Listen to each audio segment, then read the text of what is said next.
Ever find yourself waiting endlessly at a big box pharmacy, feeling like just another number? At Tablet Pharmacy, they provide the personalized service you deserve. They offer free delivery and blister packaging options to make managing your medications easier than ever. Check their competitive prices online at tabletpharmacy.ca. Hello, friends. I am Cindy Thompson, and this is a Resilience Project. This is a space where stories are shared and possibilities are discovered. I invite you to partner with me in cultivating resilience among humans, one conversation at a time.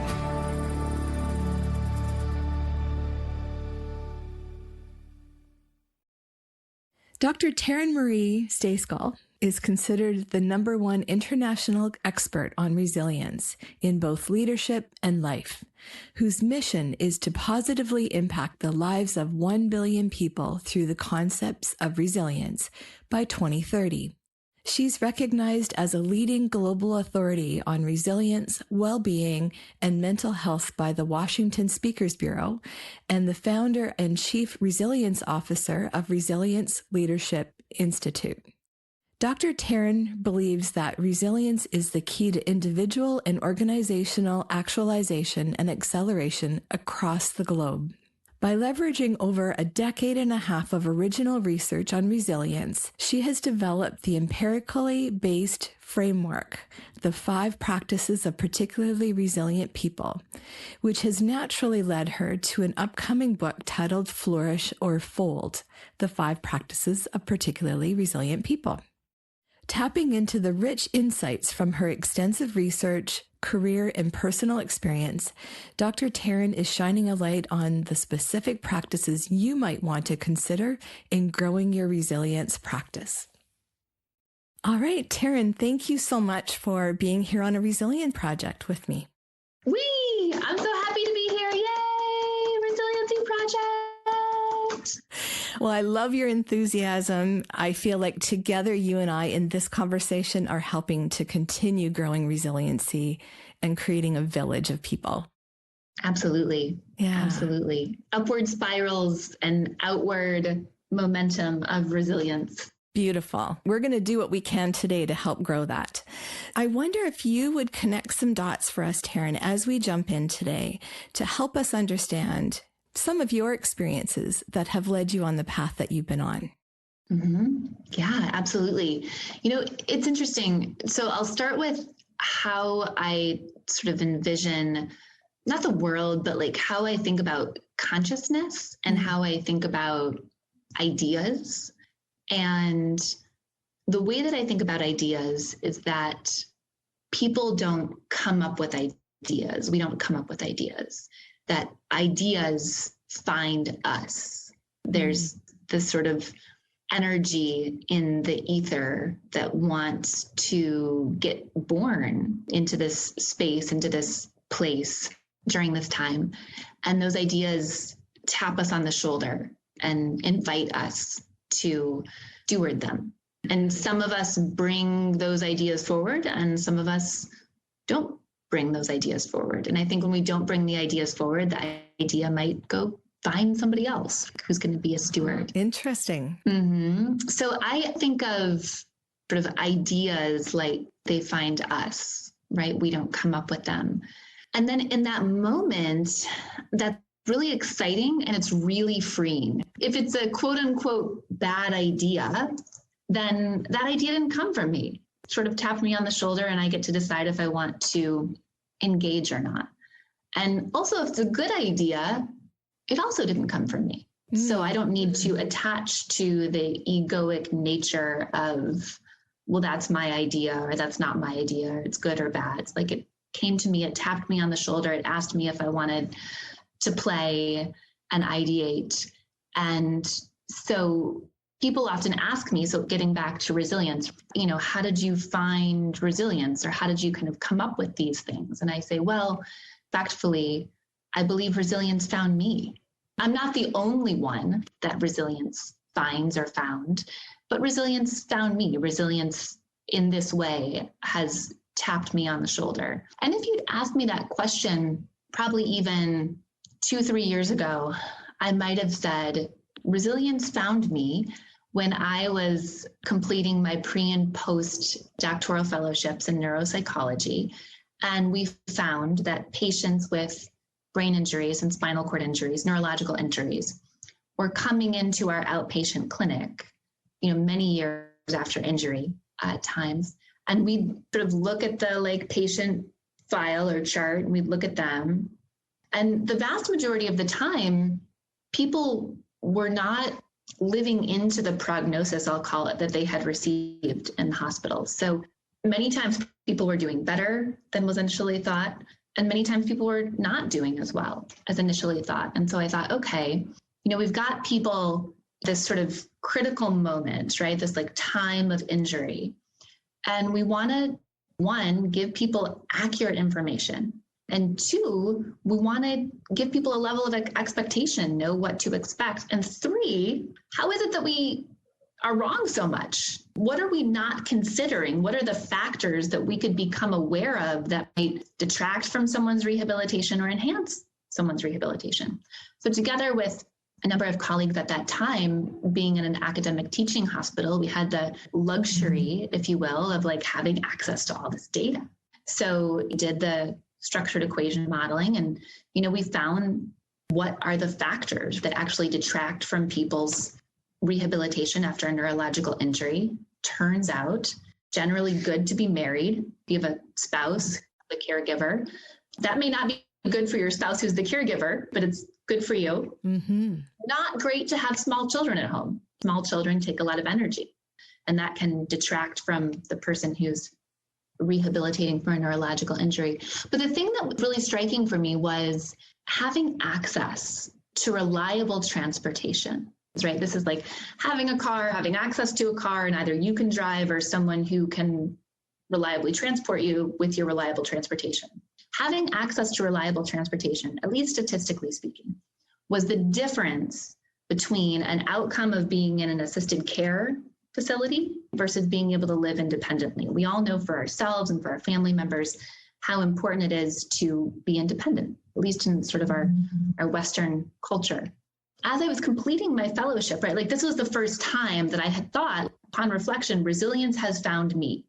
And as I was completing my fellowship and I was moving into the corporate world and management consulting, I was still thinking about this concept of resilience. And I thought, okay, so we're not all going to have neurological injuries. And thank goodness for that, because that's a tough injury to have and to rehabilitate from and through. And we all will have some level of challenge, change, and complexity in our lives. It's not if, it's when. Yes. And in those moments, what is our version of reliable transportation? What is that thing or those things that are going to make a fundamental difference in outcome? And so I started asking people a really simple, but what has emerged to be a really powerful question. I've now interviewed hundreds of people and collected thousands of pieces of data, simply asking, think about a time when you faced a challenge or a change or a level of complexity. And what did you do in that moment that, looking back, you feel like made a significant difference in terms of being able to effectively address that challenge, that change, or that complexity? And having interviewed hundreds of people over a decade and a half and collected thousands of pieces of data, what has emerged from that is the 5 practices of particularly resilient people, or the 5 things that we can all do in those moments of inevitable challenge, change, and complexity to create a more resilient and positive outcome. So that's kind of the research piece. And I would have said, that's where resilience found me. That's where resilience tapped me on the shoulder and said, do you want to play? Yes. And what I also love about this work that I'm doing, or this sort of life mission that I'm engaged in, is we don't just have the research. It's also about existing in sort of the intersection of also spirituality and story. Spirituality for me is about positively impacting the lives of 1 billion people by 2030 through the concepts of resilience. Because I've seen how understanding the 5 practices helps people heal, provides hope, raises consciousness, increases inspirational leadership. And then the third piece, so you've got science, you've got spirituality, and then you got story. And the third piece around story is being a person who's a steward of resilience, a steward of these ideas, who also is stepping forward and telling not only the stories of others, the resilient stories of others, but also my own resilient stories, and being able to contribute to the conversation around being diagnosed with post-traumatic stress disorder and grappling with the symptoms associated with that diagnosis for 2 decades, or being diagnosed with a learning disability, dyslexia, but at 37, after I had completed all of my schooling. I always knew that I learned in a different way, but I don't think I was ready to receive that diagnosis. So I just kind of found workarounds. Do you think that made it better that you didn't know until later? Like, would that have made a difference, I wonder? I didn't think I was very smart growing up. Until 3rd grade, I was in the lowest reading group. And dyslexia is not kind of like a one size fits all. Like, there's different kind of types of dyslexia. And, mine is primarily related to sequencing things.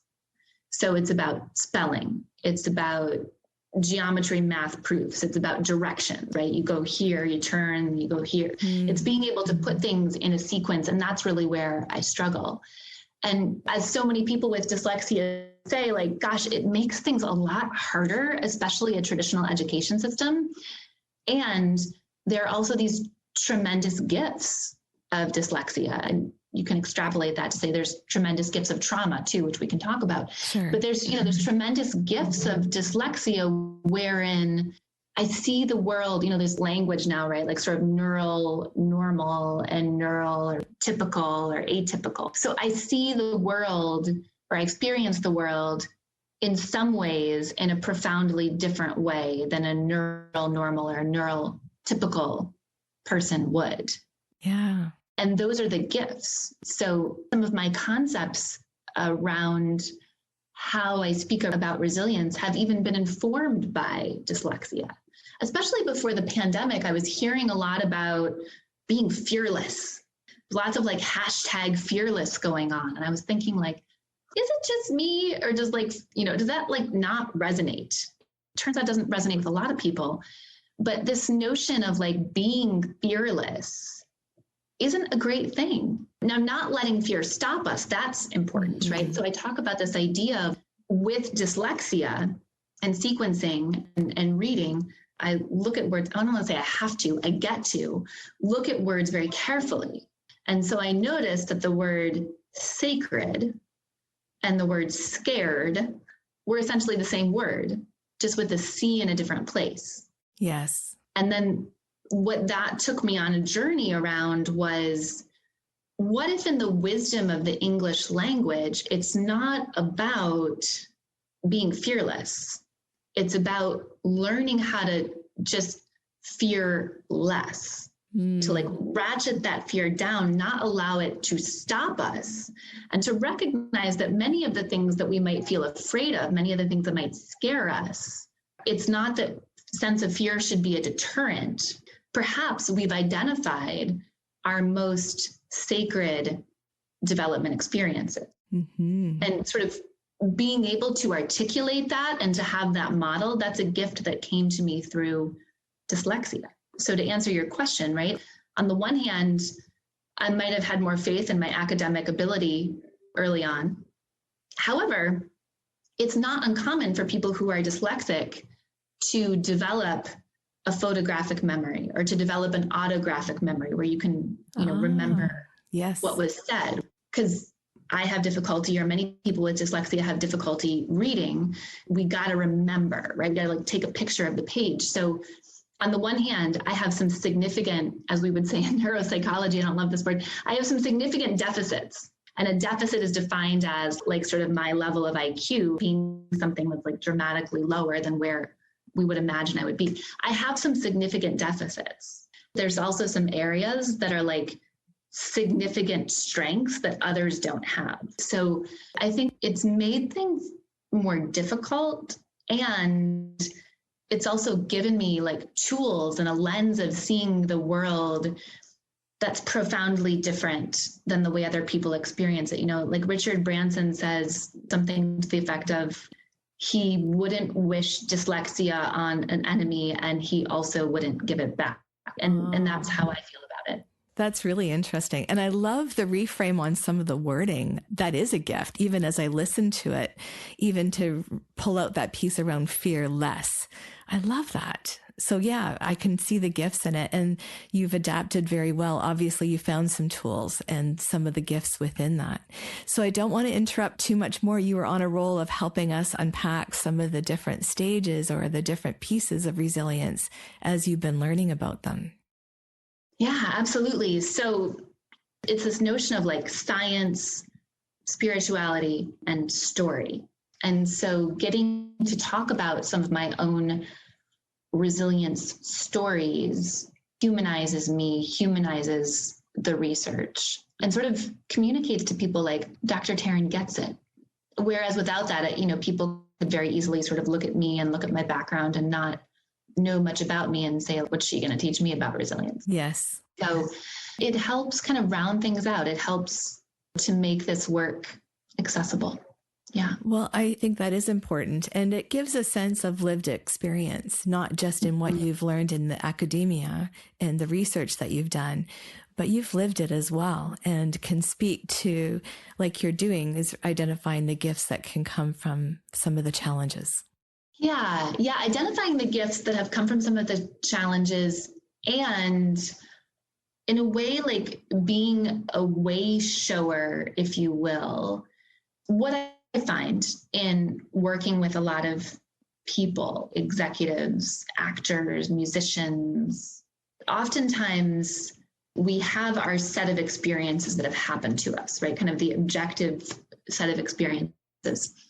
And what can happen is that story, right, of what's happened to us can become our narrative. And when it becomes our narrative, it can become our identity.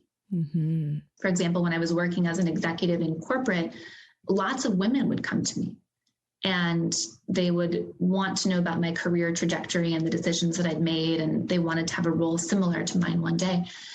And I had ascended quite quickly through the corporate ranks. And oftentimes those meetings would sort of end in them saying, yes, but I have this thing that's happened, right? I'm a single mom. I had trauma in my background, types of things. And so these things that sort of happen to us in our lives that without our say-so, we've decided, because I had this trauma or this challenge or this change or this complexity, that somehow I can't be or have or become the person that I want to be in this life. And so by getting to tell my stories to people, what I believe it does, what people tell me it does, is it normalizes the experience. It allows people to feel less alone. And in addition to that, paves the way for others to feel more vulnerable, more authentic, more open to sharing and unpacking their own story for themselves initially, and then to share their resilient story with others. So just as an illustrative example, I spoke at the company Citibank this month. It's Mental Health Month in May. And I was their organization-wide keynote speaker on mental health and resilience. And I talked about the 5 practices of particularly resilient people and all of the sort of myths and truths of resilience. And I told my story of having a stalker in high school and having that person come to our home and his behavior escalate significantly over time. When we made our first police report, that it was a fluke, that this wasn't something to worry about. And the second time he came back, I was in my bedroom by myself. I had tried on a new bikini from the Gap. And I took the bikini off, so I was completely naked. And I heard his voice again from just outside the window My bedroom was on the ground floor, and we didn't have air conditioning at the time, right? So it was like summertime, and the window open. It was the window in the back of the house. And I heard his voice, and he said, "I've been waiting a long time for this." And I thought, oh, dang. 3 things became true for me in that moment, which was, 1, my childhood bedroom, which should have been a safe place or the safest place, and it isn't for so many people that have experiences of childhood abuse or things like this, became profoundly unsafe. I was naked in front of a man for the first time. And I recognized that this was, in fact, not going to be a fluke. That this was someone who was actively waiting, actively looking, actively watching, and trying to find me, trying to get to me. And that was frightening. That is probably the moment, if you can ever pinpoint, when did you develop post-traumatic stress disorder? That was probably the moment where it all started at, age 15 or 16, and a 2-decade-long journey into my mid to late 30s with that diagnosis. I got to tell that story at City, both to show up and say, here's the science of resilience. Here's the spirituality, the practice of becoming a more inspirational leader, how you can harness these concepts. And by the way, here's my own story of grappling with mental health. And what does that mean, in the context of well-being and this month that's focused on destigmatizing, mental health diagnoses. Yeah. And I think that would have been probably really appreciated because, like you're saying, through stories, we can relate. Somebody out there might hear a similar experience or remember a story that's been holding them back. And to have you share that and be human, just like everybody else, shows that all things are possible when we have the tools and have some good skills to work through it. Yeah. I love how you said that, Cindy. And I also believe that vulnerability is contagious. I love that. Authenticity is contagious. Empathy is contagious.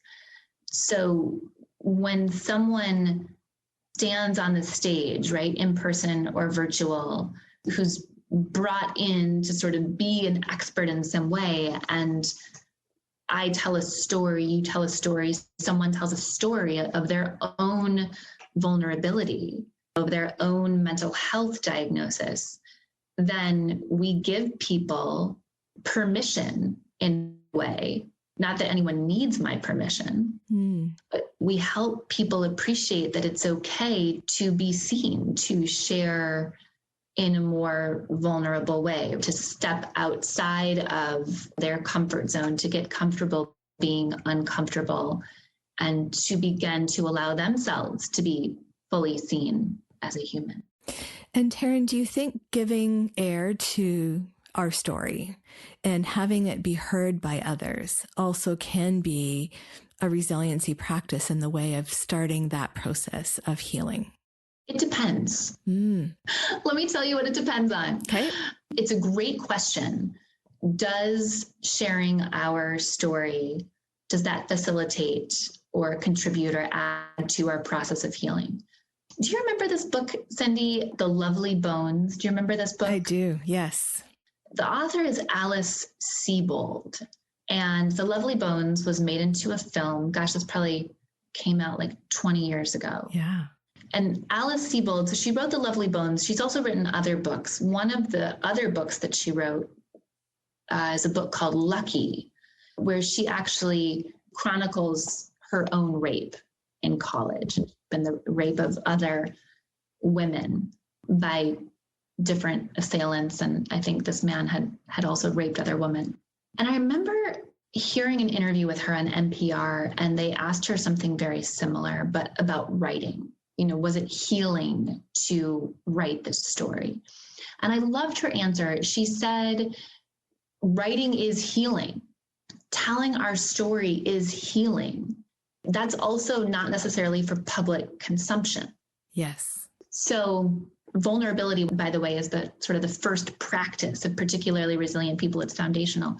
When I talk about vulnerability in sort of a longer form type of workshop or conversation, what we inevitably talk about is when people want to step outside of, call it the confines of their comfort zone, when people want to step out into being seen and telling a story, it's very important in those moments when we're in the midst of healing that the people that we choose, the people that we anoint, if you will, to hear that resilient story when we're in a healing process, it's very important that those people are able to support us. And so when we're in a healing moment, the best case scenario would be that people would be able to receive us, to support us, to show up for us, to empathize, to be present, to encourage, to celebrate our bravery. That doesn't happen for everyone. And me standing up on a stage of 16 or 1,600 or 16,000 or 160,000 people telling that story, I get to have done my own work about my own trauma so that when I stand up on that stage and I tell that story, I'm able to carry the emotional valence of my own experience. Now, I'm able to carry the emotional valence of my own experience because I started small. Yeah. I told a friend, I told a sibling, I told a cousin, I talked to a therapist, right? And built on those positive interactions. I'll speak of another author who's also more well-known as a comedian here in the United States, which is Amy Schumer, right? Yes. Amy Schumer, of hilarious and insightful memoir called Girl with a Lower Back Tattoo, which is a play on Girl with a Dragon Tattoo. And she talked about, as a comedian, you tell a joke and if it flops, you need to be able to sort of like pick yourself back up in that moment being on stage, because it gets very, very awkward. As a comedian, you're the entertainer. As a speaker, I am the entertainer. I'm the ring master, ring mistress of my own keynote speaking circus. And so it gets awkward if I'm up on stage and I'm expecting the audience to take care of me. My job is to take care of the audience. And so it's a long way of saying telling our story is healing. And I believe we need to be very careful in that healing process of sharing that story initially with people who will be able to receive us, people who have earned the right to hear our resilience story, so that later on, if we so choose, I can tell the story of my trauma, I can tell the story of my stalker on stage.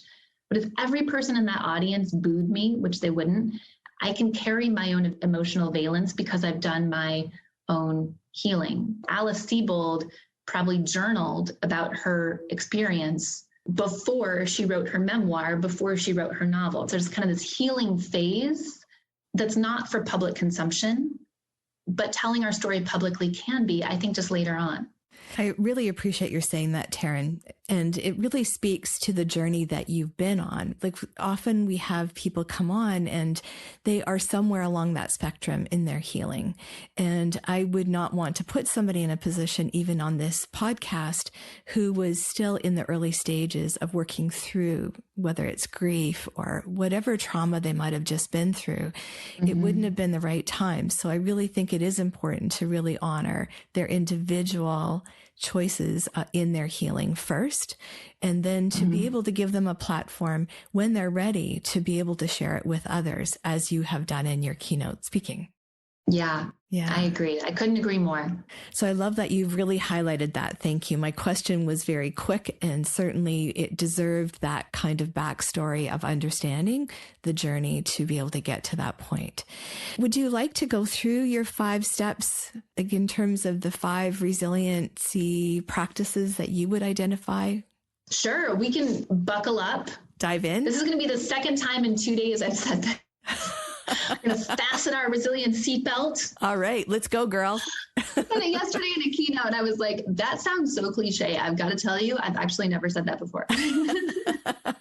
So now it's the second time that I've said it. It's kind of fun. Let's do it. Yeah. I'll keep it short. I'll give you the sort of thumbnail of each practice. But the first practice, as we've talked about, vulnerability tends to get a lot of airtime anyway. Practice of vulnerability. I would say it's defined as allowing our internal selves, thoughts, feelings, and our experiences to the greatest extent to be shown to the external world. And in psychology, one of the terms for that is congruence. And being congruent, being who we are on the inside, on the outside, I would say for the vast majority of people is a lifetime process. Yes. And vulnerability is powerful relative to resilience because when we allow our inside self to be shown on the outside in those moments of challenge, change, and complexity, then we get support, we get information, we get resources. Like people are able to come around us in those moments. And it's also really difficult to be vulnerable. Brene Brown has talked about vulnerability in a different way in her work, and the idea that being vulnerable leads to living what she calls a wholehearted life. And so I got to thinking, Brene Brown says it, and I found this vulnerability to be a foundational, the first practice of resilience, and also the cornerstone of authenticity and authentic leadership, empathy and empathetic leadership. You can't be authentic or empathetic without first being vulnerable on some level. And so I started to think about, okay, well, if we know vulnerability is good for us, like eating our vegetables and drinking 8 glasses of water every day and cardio, like why are we all not doing it? Why are we all not living these kind of fabulously vulnerable lives, if you will? So when I inquired about this in the context of my qualitative research, what I found was this idea or this notion of the vulnerability bias, this belief that, Cindy, if you tell your story, your resilient story, people looking at me, Dr. Taryn telling her resilient story, we give permission for vulnerability, but we're also still biased about it because we think, okay, that worked for Cindy on her podcast. But then we imagine if we're going to do that for ourselves, that even though sort of your currency or your social capital is raised in our eyes, thanks to your vulnerability, we still worry that our own social capital or relationship capital will be lowered because if people truly know us, if they truly see us, the 3 L's might occur. People may not like us, they may not love us, and they might leave. You know, that's why it's so important to find people when we're initially telling our story who can receive us, who have earned the right to hear those stories, to bear witness to our vulnerability, because that will determine in large part our strength and courage to continue on that journey. So that's the first practice. Perfect. And then the other 4 are easier to encapsulate. You know, vulnerability is a big one. You know, productive perseverance is the second practice. It's the intelligent pursuit of a goal, knowing when to maintain the mission despite challenge. That also looks like grit. And the other side of that coin is knowing when to engage a plan B, knowing when in the midst of challenge there are diminishing returns, and sort of navigating this art and this science of intelligently pursuing a goal in the midst of challenge. The third practice is the practice of connection. Now, connection seems super simple. You're like, connection to myself, to others, got it. Woo. But I think it's the most difficult practice for people, actually, because it is about, first and foremost, our internal connection to ourselves, listening to that still small voice, trusting our intuition, knowing our value, feeling worthy, finding our voice, all those things. And alongside the connection that we have to ourselves, valuing and privileging the connection that we have to others, to our partner, to our community, to our peers, to our colleagues, to our children. And it's really fascinating because I give a little resilience quiz with one multiple choice question for each of the practice when I do a keynote, right? Just like simple to kind of help people orient what is this practice and where would they kind of land.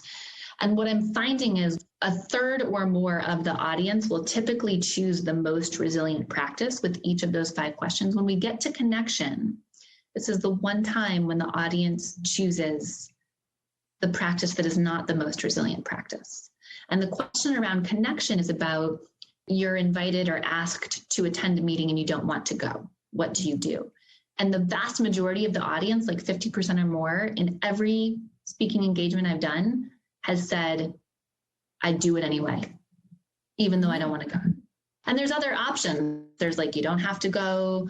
You could go and make an excuse to leave early. You could go, but contract in advance to only stay for 2 hours, right? Like there's other options. And people are saying, no, I will go and I will do it anyway. And what's emerging is this like really sort of fascinating notion, at least with the sample size that I have currently, which is there's sort of an epidemic of us ignoring our internal connection to ourselves in favor of doing what we think is expected of us or what is going to make other people happy. So it turns out connection is the most complex, I think, relative to navigating those dynamics. The fourth practice is the practice of gratiosity, which is the combination of gratitude and generosity. Gratitude for kind of looking back on an experience, even if we wouldn't have chosen the circumstances, to be able to see the good in the experience. And then the second part of that, the osity, right? The generosity is then to, again, leverage that vulnerability, that first practice as a foundation to then share those stories generously with others so that others can learn from our lessons vicariously. Did you make that up? Yeah, I made that word up. I made up gratiosity. Mm-hmm. I love that. Yeah, thank you. And then the fifth practice is the practice of possibility. And possibility is about not getting mired in perfection, but really focusing on progress and being able to appropriately navigate the paradox of risk and opportunity, and to not over-index on risk and stay stuck or frozen, and to not over-index on opportunity, but not sort of like account for the risks that are inherent in an environment, let's say. And those are the 5 practices of particularly resilient people. A decade and a half of research in 5 minutes. Woo! Well, and I do think that's worth mentioning because these are research-based practices that you have been looking at over time. They're not just something you've looked at and said, I think this would be a good thing to throw out there. This is something that you've been collecting in evidence. And I do like to support that for sure. Anything else when you think about resilience and you think about the work you've been doing, Taryn, maybe just to wrap things up for today, is there anything else that we missed that you would like the listeners to take away from this conversation today? Sure. What I feel called to say is that resilience does have a shadow side, and that's important to mention. Resilience can be, and in fact has been, weaponized in the past when people are struggling with challenge or change or complexity or all three. They've been told, well, you're just not resilient enough, whatever that means. And so with regard to the practice of resilience, I believe it's really important for all of us to remember as people and practitioners and leaders and folks pursuing our own healing, that we not allow resilience to be weaponized for ourselves, that we not allow ourselves to believe, well, I guess it's just that I'm not resilient enough, because resilience meets us where we are. We can build and grow our resilience over time. And that we also don't weaponize this concept against other people and assume that somehow we would have done better in those circumstances, or people should have done better in those circumstances. So I think we also need to be very careful around the shadow side of resilience and the weaponization of this concept as well. Oh, excellent. I love that you've brought that forward, because I think there is a lot of comparison happening. Why are you not coping as well, or what's going on? And it can be a judgmental piece that is not helpful in those circumstances. We are all on our journey, and it's not to be compared. Yeah, I love how you said that. So Taryn, I really appreciate your taking time to chat with us today to share your knowledge, your experience, and your story in service to helping others. And I have no doubt you're going to reach that goal by 2030. Is that what it was? 2030. Yeah, we've got 9.5 years to go. Awesome. I can't wait to hear about your success in that journey. Thank you again for being here today. Well, thank you for having me. And this is part of my journey, reaching folks through your audience. The folk listening are part of that mission. this is now our resilience movement to reach 1 billion people. So thank you for joining me. Beautiful. Well, I'm happy to be on this journey with you. Thank you, Taryn. Thank you.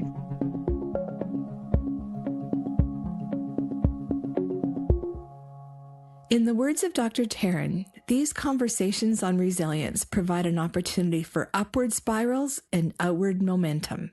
Your presence here today is now part of Dr. Taryn's overall mission to grow resilience in 1 billion people by 2030. Speaking from her personal journey of living with dyslexia and post-traumatic stress disorder, Dr. Taryn reminds us that although we have lived through significant challenges, we are not defined by our story. Staying alert to the events that have happened to you, please do not allow them to limit or define you. If you spend some time reflecting on these events in your life, what strengths have you learned and come through in these periods of times? Dr. Taryn spoke of the very resourceful and clever ways that she learned to adapt and learn despite her having dyslexia. One example that stood out for me was in changing the commonly used word fearless to fear less. This leads me to be sure that we highlight the 5 practices of particularly resilient people. Number 1, being vulnerability. Number 2, productive perseverance, knowing when to engage in a plan B, but also to trust your intuition or having an intelligent application of persistence. Number 3 is connection. Knowing that this is apparently one of the most difficult practices, as we often ignore the internal connection to ourselves. Number 4 is gratiosity. Dr. Taryn has coined this term to include a practice of gratitude and generosity. And number 5 is possibility, to focus on progress. Finally, in the words of Dr. Taryn, consider that resilience meets us where we are. Remember that this is a practice that will be with you for life. It is not a matter of whether you have it or not. Looking back on your life to date, I'm wondering how often you stop to consider the strengths, wisdom, and resilience practices you currently have. What progress have you made in the past 2 years? How about the last 6 months in your resilience practice? What stands in your way of being more vulnerable with those close to you? Is there one thing that you might be willing to do differently in this aspect of your life? Finally, what small steps would you like to take that will help you discover a greater connection to yourself? Thank you for listening to this episode of A Resilience Project. We would not be doing this podcast without you. If you or someone you know has an inspirational story or is helping to build resilience in their community, please email me at cindy@aresilienceproject.com. In fact, email me either way. I would love to hear from you. My hope is to feature an episode periodically on your letters of resilience. I'm very interested in hearing your story of how you have tackled hard things and what worked for you. With your permission, I hope to share some of these stories along the way with our listeners. Also, check out my website, aresilienceproject.com, to learn more about our amazing guests. Your presence here is important because together we are cultivating a village of resilient individuals. You are creating a space for their stories to be shared and a sacred space for learning to occur. I also have a favor. I would love for you to go to your preferred podcast platform, rate and review the podcast so that we will know how we're doing. I also would like to express my gratitude to the amazing team of volunteers that have jumped on board to support this project. You will find each of those beautiful people on my website on the team page. As you go about this week, I invite you to think about one way that you can continue to grow your resilient muscle.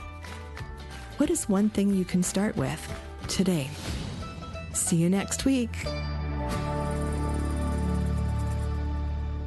Ever find yourself waiting endlessly at a big box pharmacy, feeling like just another number? At Tablet Pharmacy, they provide the personalized service you deserve. They offer free delivery and blister packaging options to make managing your medications easier than ever. Check their competitive prices online at tabletpharmacy.ca